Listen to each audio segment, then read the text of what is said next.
नमस्कार आदाब, आप देख रहे हैं इंडिया न्यूज। मैं आपका होस्ट नूर आलम। अभी हम आए हैं बात करने के लिए पंकज श्रीवास्तव जी से, जो सोशल मीडिया का एक चर्चित चेहरा है, जो पूरे हिंदुस्तान में जो लोग सोशल मीडिया पर फॉलो करते हैं इनको बहुत ही बेजमी के साथ इनको सुनते हैं, क्योंकि आज का जो दौर है जहाँ पे लोग जो सत्ताधारी पार्टी है उसके खिलाफ कुछ भी बोलने से कासिर है, वहीं पे एक ऐसा शख्स है, कुछ हिंदुस्तान में कुछ ऐसे चंद शख्स हैं जो बेबाकी से अपनी बात रखते हैं और हुकूमत को आईना दिखाने की कोशिश करते हैं। उनमें से एक पंकज श्रीवास्तव है। आइए उनसे बात करते हैं, जानने की कोशिश करते हैं कि उनकी क्या राय है अभी जो बंगाल के इलेक्शन के बाद के जो हालात है या हिंदुस्तान में जो कोरोना महामारी के हालात है, इस बारे में हम चर्चा करेंगे पंकज श्रीवास्तव जी से। पंकज जी, इंडिया न्यूज में आपका बहुत बहुत स्वागत है। नमस्कार पंकज जी, सबसे पहला एक सवाल है कि आपने पश्चिम बंगाल में देखा होगा कि जब इलेक्शन का दौर स्टार्ट हुआ था तो अमित शाह जी ने एक नारा लगाया था, एक टैगलाइन दिया था, अब की बार 200 पार, और वो खेल गई ममता बनर्जी। इस बारे में आप क्या बोलेंगे? देखिए, भारतीय जनता पार्टी के लोग एक होता ठेठर थुथुर महाथुथुर, ये लोग महाथुथुर लोग हैं। सुवर्ण सुतारी काहे का व्यापार। जिस पार्टी के पास अपने कैंडिडेट नहीं है, जिस पार्टी के पास अपने पोलिंग बूथ एजेंट नहीं है, वो पार्टी 200 सीट पार करने की बात कह रहा है। तो जाहिर सी बात है, कितनी तासुब की बात है। आप समझिए, आप जिस शारदा और नारदा के नाम पर बात कर रहे थे निशा जी, जो सीबीआई कहाँ है, ईडी कहाँ है, इनकम टैक्स कहाँ है, जो शुभेंदु अधिकारी पर छापे मारने की बात की जा रही, जो बंगाल के गरीब जनता के पेट के काट के जो 2 रुपया 4 रुपया 5 रुपया जमा किया था, वो सब पैसा क्या भाजपा का नेता अपने पिछवाड़े में डाल लिया? ये सवाल उठता है। आज सवाल उठता है इनकम टैक्स पर, सवाल उठता है ईडी पर, सवाल उठता है देश के तमाम संवैधानिक पद पर बैठे हुए लोगों पर लगाया जा रहा। आज ममता बनर्जी ने विधानसभा में संबोधित करते हुए उन्होंने कहा है कि भाजपा ने चुनाव आयोग को लेकर के इलेक्शन में धांधली की है, और अगर वो चाहती तो जो चुनाव के दौरान जो खर्च किया है, अगर वो पैंडेमिक को रोकने के लिए खर्च करती तो आज देश का और बंगाल का हालात कुछ और हो। इस बारे में आप क्या बोलेंगे? बिल्कुल, जिस तरीके से भारतीय जनता पार्टी के कोरोना जिहादियों ने पूरे देश को कोरोना की आग में झोंका, किसी से छुपा हुआ नहीं।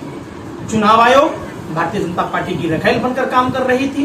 चुनाव आयोग पर कार्रवाई होनी चाहिए, देशद्रोह का मुकदमा चलना चाहिए। भारतीय जनता पार्टी के लोगों ने, खास करके देश के प्रधानमंत्री और तड़ीपार गिरी मंत्री ने पूरे देश को कोरोना के मुंह में झोंक दिया। क्या आप नहीं जानते? आपको डर लगता है? आप सरकार से सवाल नहीं पूछ सकते? आप लोग जैसे लोकतंत्र के चौथे स्तंभ कहे जाने वाले लोगों को दीमक चट कर गई।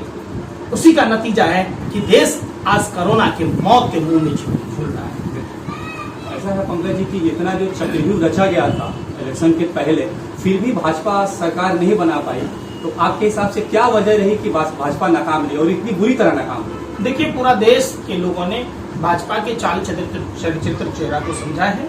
भाजपा नमूना वायरस कोरोना से भी ज्यादा खतरनाक है। इसलिए बंगाल की आवाम ने सिर्फ बंगाल को कंगाल होने से नहीं, पूरे देश को कंगाल बनाने से रोका है। ये बंगाल की वही धरती है जहां नेताजी सुभाष चंद्र बोस का जन्म हुआ, और उन्होंने सिर्फ ब्रिटेनिया हुकूमत से भारत को आजाद नहीं कराया, विश्व के कई देशों को आजाद कराया। एक बार फिर बंगाल की इस धरती ने, इस पावन भूमि ने ये साबित कर दिया कि देश में जब जब आफत विपदा आएगी वो अपने सर कटा लेगी, खून बहा लेगी, लेकिन देश को गुलाम नहीं होने देगी। आज जो भारतीय जनता पार्टी के लोग देश को गर्त में ढकेला, कहाँ था देश हमारा? किन विदेशी शक्तियों के हाथ में? विलियम माइंस और स्वामी विवेकानंद इंटरनेशनल फाउंडेशन, इसके फाउंडर मेंबर अजीत डोभाल ने, उसकी संपत्ति की जांच होनी चाहिए। भाजपा आरएसएस के पीछे जिन विदेशी ताकतों की फंडिंग है, जानबूझकर जब भारत विश्व की तीसरी महाशक्ति था, भारत को गर्त में ढकेलने का काम भारतीय जनता पार्टी के लोगों ने किया।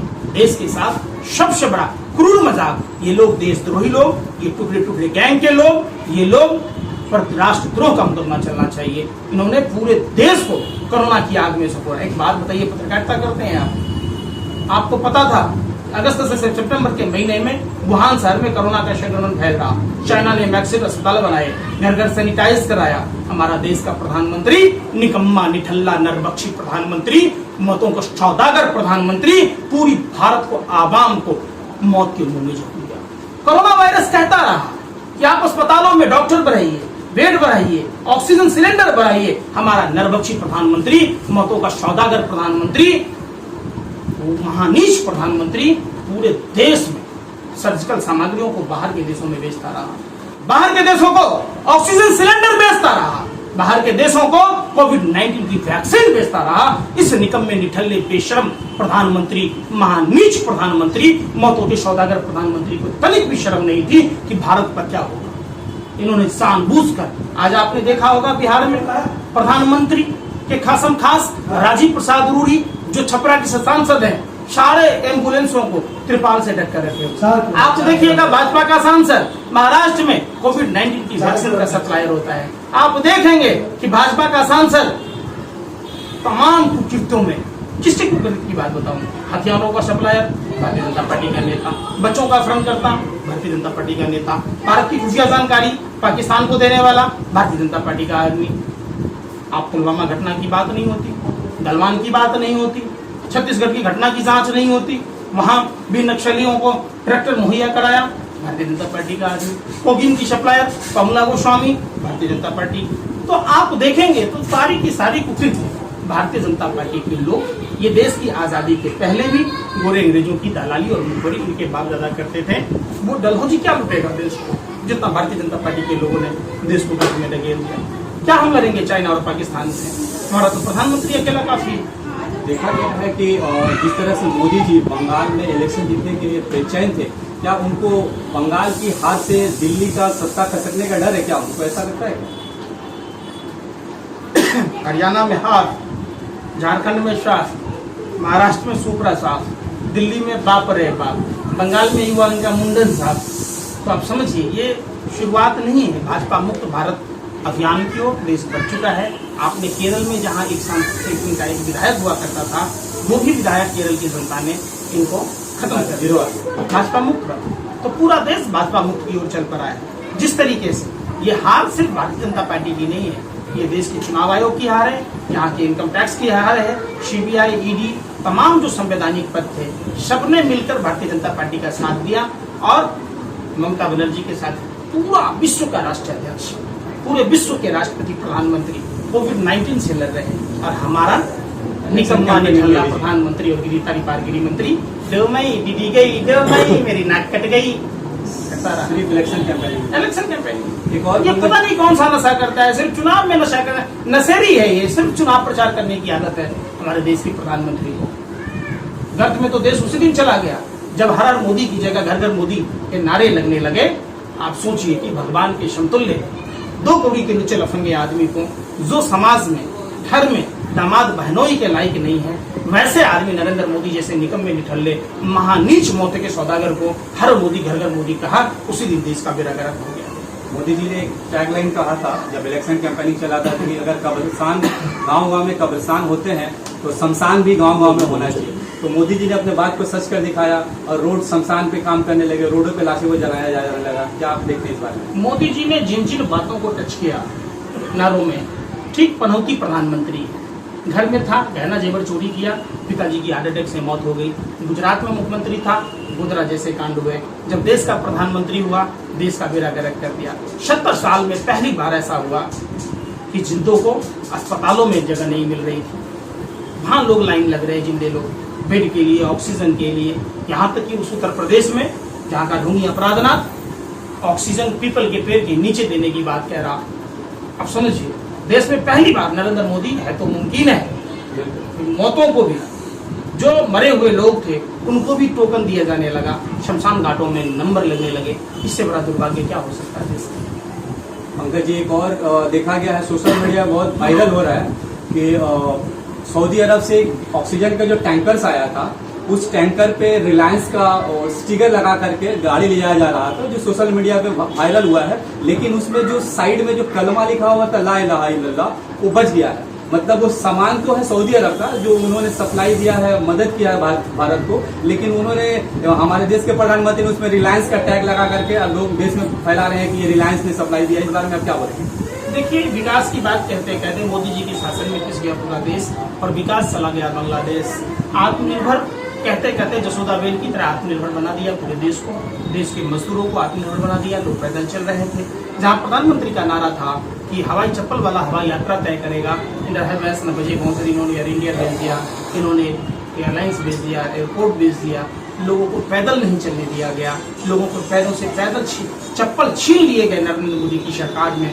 इतना बेरहम जल्लाद प्रधानमंत्री पूरे विश्व में किसी भी देश को नसीब नहीं हुआ जितना हमारे देश का ये बेरहम जल्लाद, बेऔलाद, जालिम, दरिंदा, अमानवीय, निष्ठुर, आधुनिक भारत का जयचंद प्रधानमंत्री, मौतों का सौदागर प्रधानमंत्री, नरभक्षी प्रधानमंत्री पूरे भारत को गर्व। पंकज जी, हमारे चैनल के माध्यम से हमारे देश के आवाम को आप क्या पैगाम देना चाहेंगे? जो अभी कोरोना का महामारी चल रहा है, सारे देश में ऑक्सीजन की कमी है, बहुत लोग अपनी जिंदगी से लड़ रहे हैं, तो आप अपने हिसाब से जो सोशल एक्टिविस्ट लोगों को क्या पैगाम देना चाहेंगे? देखिए, कोरोना में ऑक्सीजन सिलेंडर की कमी नहीं थी, वैक्सीन की कमी नहीं थी।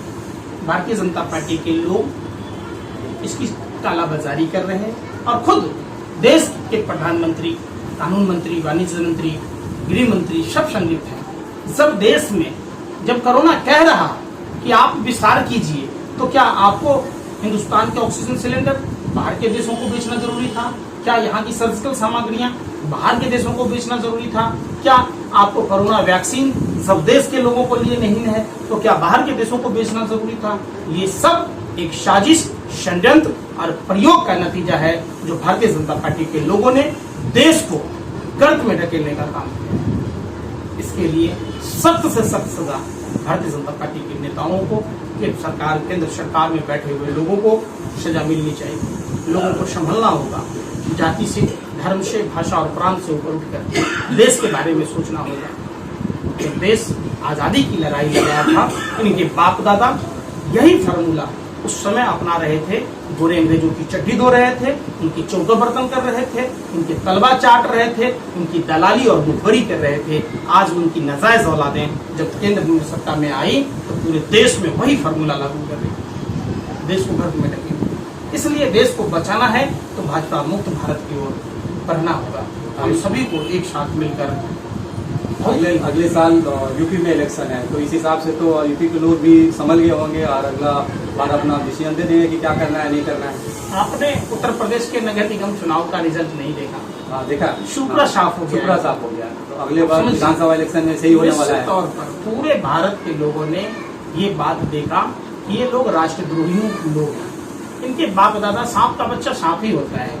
सांप देखिए, गाय को, भैंस को, बकरी को रूखा सूखा खिलाइएगा, अमृत जैसा दूध देगा, लेकिन सांप को वही अमृत जैसा दूध दे दीजिए, फिर भी सांप वो डसेगा। तो ये भारतीय जनता पार्टी, आरएसएस के लोग उसी सपोले के बच्चे हैं जो गोरे अंग्रेजों की दलाली और मुखबरी कर रहे थे। वो भारत के लिए सपोला है।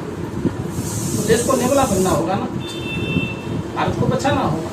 आप हमारे चैनल के जरिए ममता बनर्जी को क्या पैगाम देना चाहेंगे? वो तीसरी बार बंगाल के मुख्यमंत्री बनी है और लोगों की खिदमत करें, उनको क्या पैगाम देना? देखिए, ममता दीदी जमीन से जुड़ी हुई हैं और उन्होंने पहले ही कहा कि भारतीय जनता पार्टी के लोग जिस तरीके से बंगाल में धार्मिक हिंसा करा रहे हैं, एक्सपोज हो चुके हैं। आपने उस महिला का देखा होगा जिसके साथ बलात्कार की घटना की बात हुई, उन्होंने स्वीकार किया हमारे साथ कुछ नहीं हुआ। आपने उस युवक का देखा होगा जिस युवक के साथ हत्या होने की बात कह रहे थे भारतीय जनता पार्टी के व्हाट्सएप यूनिवर्सिटी के लोग, सब उजागर हुआ। भारतीय जनता पार्टी के लोग पूरे देश में हिंदू मुस्लिम कराना चाह रहे हैं। इससे देश की जनता को बचना होगा और संभलना होगा, क्योंकि इन लोगों के पास कोई भी एजेंडा नहीं है चुनाव जीतने का। सिर्फ और सिर्फ हिंदू और मुसलमानों को, अगर वो पिछड़े दलितों को लड़ाने के सिवा इसके पास कोई भी नहीं है। इन गोरे अंग्रेजों की नाजायज औलादें शकोनों से बचने की जरूरत है और देश को बचाने की जरूरत है। शुक्रिया पंकज जी, बात करने के लिए।